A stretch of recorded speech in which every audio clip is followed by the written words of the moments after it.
abogado ako.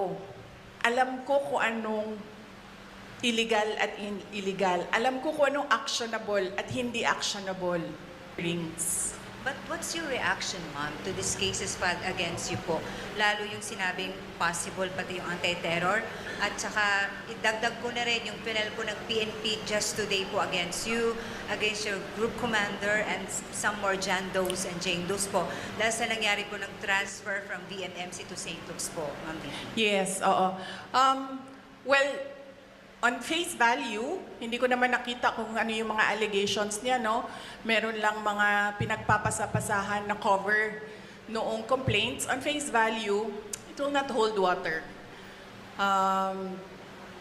And then, ang pangalawa is yung grave assault.